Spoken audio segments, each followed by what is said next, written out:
Well, hello everyone. I have been creating these horror stories from last 2 months just for you guys. If you like my videos, please like it and comment your thoughts so that YouTube will boost my video engagement and it will reach other horror fans.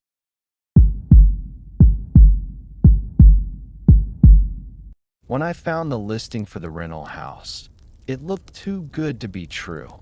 A sprawling 3-bedroom cottage outside Asheville, North Carolina, tucked into the edge of the Blue Ridge Mountains. The photos were stunning, sunlight filtering through tall pine trees, an old stone path winding through the backyard, and a wraparound porch that looked perfect for morning coffee. It was suspiciously cheap, though, $1,200 a month, fully furnished. The listing mentioned something about the house backing onto historical ground, but that didn't register until the first time. I walked into the backyard and saw them. Gravestones, about 30 of them, cracked and leaning in different directions, some barely sticking out of the ground. Most were too faded to read. A few still had legible dates, 1800s, mostly. There was even a wrought iron fence in the back, surrounding what looked like a family plot. I stood there for a long time, unsure if I should be horrified or fascinated. The landlord, a man named Everett, had brushed it off during our call. Old church cemetery, he'd said. Long abandoned. Locals don't even think about it anymore. I moved in that weekend. At first, the graveyard didn't bother me. I even brought out a lawn chair and sat among the stones one evening, reading a book with a glass of wine. The wind through the trees was calming, and there was something peaceful about it all. But peace doesn't last. First night, I woke up at 3:17 a.m. to the sound of tapping, faint and rhythmic, like fingernails on glass. It came from the back door, the one that faced the yard. I got up, heart pounding, and peeked through the curtain. No one was there. I went back to bed, writing it off as a tree branch or raccoon. The second night, it happened again. Same time. This time, it was louder, tapping, then dragging, like something being pulled across the porch boards. When I looked outside, the yard was empty. I started locking that door with the deadbolt and sliding a chair under the handle. By the third night, I was too scared to sleep. I kept the lights on and sat in the living room, clutching a kitchen knife. Around 3:17 a.m., my phone buzzed. A text from an unknown number. "Come outside." My hands went cold. I stared at the message for a long time before replying. Who is this? No response. Then, another text appeared. "We're waiting." I turned off the phone and threw it across the room. The next morning, I went to talk to Everett. His farmhouse was about 15 minutes up the road. He met me on the porch, already sipping coffee like he expected me. "You've seen them, haven't you?" he said. "Seen who?" I snapped. "What the hell is going on with that graveyard?" He looked down at his coffee cup and sighed. "You should have kept the curtains closed. They're drawn to curiosity." I pressed him for details, but he wouldn't say more. Just handed me a leather-bound journal and told me to read it before deciding whether to stay. That night, I opened the journal. It belonged to a woman named Charlotte Danvers, who lived in the house in 1894. Her writing started as simple diary entries, descriptions of daily chores, weather, and her husband's tobacco crops. But by page 20, the tone changed. "There's something behind the graves. I saw a figure last night, pale and tall, moving through the stones. It didn't walk, it glided. Its eyes were empty." She wrote about dreams of being buried alive, of waking up in the cellar, her mouth full of dirt. She wrote of children's voices outside her window, though she had no children. Her final entry read, "I hear them scratching under the floorboards. They're trying to come in through the roots. My husband is gone. He followed the singing. I dropped the book. The cellar. I hadn't even realized the house had one. I searched the kitchen and found the old trapdoor beneath a rug. The wooden latch groaned as I pulled it open. A narrow staircase led down into darkness. I grabbed a flashlight and descended, each step echoing like a drumbeat. The cellar was low and cramped, filled with cobwebs and broken jars. At the far end, I saw something carved into the stone wall. I wiped away dirt to reveal a name. The Watcher below. Next to it, tally marks, hundreds of them, etched with something sharp. I turned to leave, but heard movement behind me. Dirt shifting. I spun around, and the beam of my flashlight landed on a shape in the far corner. At first, I thought it was a pile of burlap. Then it twitched. I backed away, stumbling on the stairs, and sprinted out of the cellar, slamming the trapdoor shut behind me. I dragged a bookshelf over it and sat there for hours, waiting for dawn. I called Everett again. He didn't answer. That night, I boarded up the windows. I kept the lights on, but at 3:17 a.m., the power went out. I sat in darkness. Then, a whisper by my ear. You saw it. Now it sees you. I screamed and lit every candle I could find. The air grew cold. My breath fogged. And from the backyard, I heard them singing. A low, childlike tune, off-key, and somehow ancient. The front door creaked open on its own. I ran. I didn't even grab my phone. I just ran into the night, barefoot, until I reached the main road. A trucker picked me up and drove me to the next town. The next day, I filed a police report. They went to the house and found it empty. No signs of forced entry. Nothing in the cellar. The graveyard was city property and hadn't been maintained in decades. Everett was gone. His farm abandoned. And the journal? It vanished, along with every single photo I'd taken of the house. I haven't gone back, but every night since, I wake up at 3:17 a.m. without fail, and some nights, I still hear the tapping. When my job relocated me to a remote township in Oregon, I didn't think much of it. I worked remotely as a medical transcriptionist, so location never mattered. Still, I'd never lived alone, and I figured a fresh start in a small, quiet town would be a blessing after my breakup with Rachel. The rental listing said quaint farmhouse with character. The photos showed an old but cozy two-bedroom house at the edge of a pine forest, complete with a wraparound porch, brick chimney, and a spacious backyard. It looked rustic, peaceful, something out of a postcard. Then I arrived. The place smelled like mothballs and mildew. The floorboards groaned even under my light steps. But it was clean, furnished, and best of all, mine. The landlord, a frail old woman named Edna Mills, handed me the keys with shaking fingers. She wore dark sunglasses and didn't speak much. You should keep the curtains closed after dark, she said softly before driving off without another word. I thought it was odd, but chalked it up to small-town eccentricity.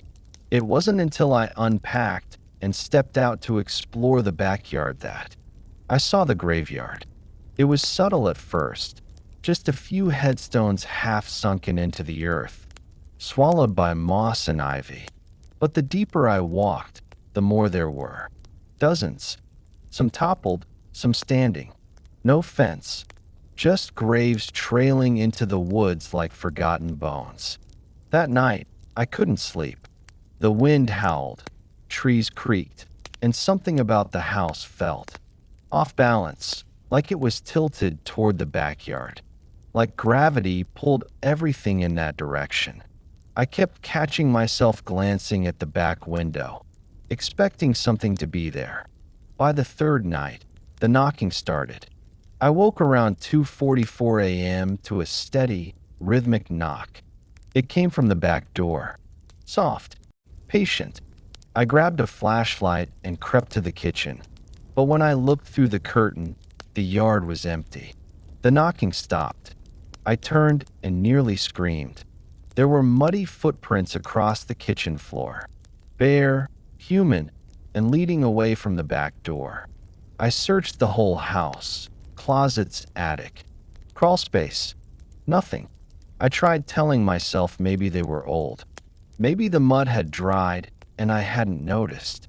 But the next night, it happened again. 2:44 a.m. Knocking. Then silence.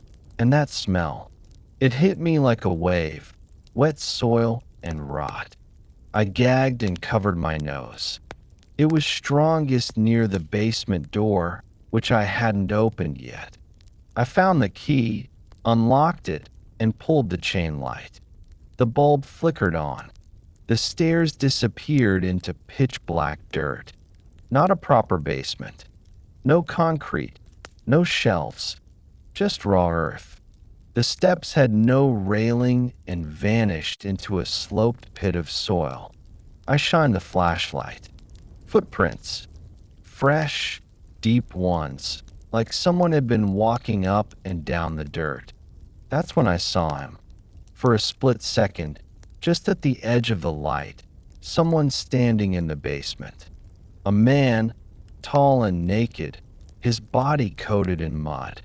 His face was featureless, as if smeared in clay.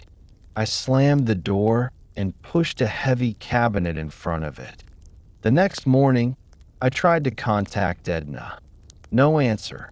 I called the county office to ask about the house. A kind woman there named Claire agreed to look up the property records and call me back.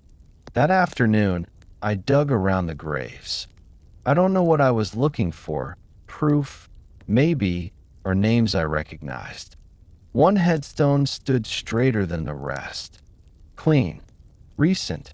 Nathaniel Ashe. Born 1910. Died 1934. Laid to rest, but not forgotten. 34. Same age as me. I stared at it for a long time before heading back inside. That night, I didn't sleep. I sat in the living room with every light on, clutching a fire poker.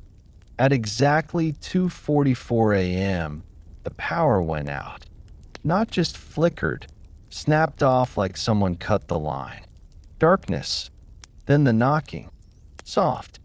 3 times. A pause. Then 3 again. I turned on the flashlight and pointed it toward the hallway.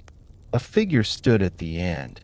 A man, dripping with mud, body twitching in unnatural ways. Like bones didn't matter. He didn't walk toward me, he glided. I ran. Out the front door, barefoot, into the cold night. I didn't stop until I reached the neighbor's house a half-mile away. An old man answered and took one look at me before nodding slowly. "You saw him, didn't you?" he asked. I nodded, crying. "You need to leave.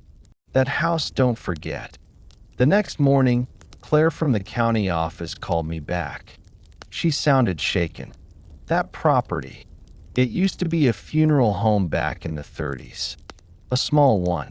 The owner, Henry Ashe, was suspected of robbing graves and using corpses for black market research. Never convicted, but the place was shut down. People said the bodies were never all recovered. "Wait, Ashe," I asked. "Like Nathaniel Ashe?" Claire paused. "That was his son. Nathaniel disappeared the same week they shut the place down. Nobody ever found his body." I hung up and packed my things. But before I left, I walked to Nathaniel's grave and dug. 3 feet down, the soil grew black and wet. My shovel hit wood. I cleared it and froze. There was no coffin, just a crude wooden box filled with dirt and human hair. And underneath it, claw marks in the soil. Deep, furious scratches, like something had tried to dig its way up. I didn't wait for more. I left the house keys in the mailbox and drove east without stopping until I crossed into Idaho. I rented a motel under a different name, changed my phone, tried to forget, but some things don't let go. Every year, on February 4th, I wake at 2:44 a.m., and I swear, sometimes I still smell the dirt. I'd been hopping from Airbnbs across Arizona for a year, just trying to stay afloat after my divorce and job loss. I found peace in traveling light and writing horror fiction on my laptop while staying at cheap rentals. So when I came across a listing for Unit 6, Cozy Desert, studio with history for only $600 per month in a little town called Dry Rock, I booked it for 3 months straight. The host, a man named Ron Ellis, didn't meet me at the property. He left the keys in a lockbox and a note that said, "Water pressure's low. Don't dig in the yard. Enjoy your stay." Odd instructions, but I ignored them. The studio sat on the edge of a dead-end road, surrounded by rust-colored hills and yucca plants. The unit itself was one of 6 identical cabins facing outward in a circle, with a large dried-up fire pit in the center. Behind my cabin was a wire fence, and beyond that, cracked earth and one lone gnarled tree surrounded by old headstones. I thought it was a joke at first. The graveyard seemed randomly placed, forgotten, maybe decorative. But the names on the stones were real, and the dates were chillingly old. 1881, 1876, 1904. The third night, I woke to a scraping sound behind the wall.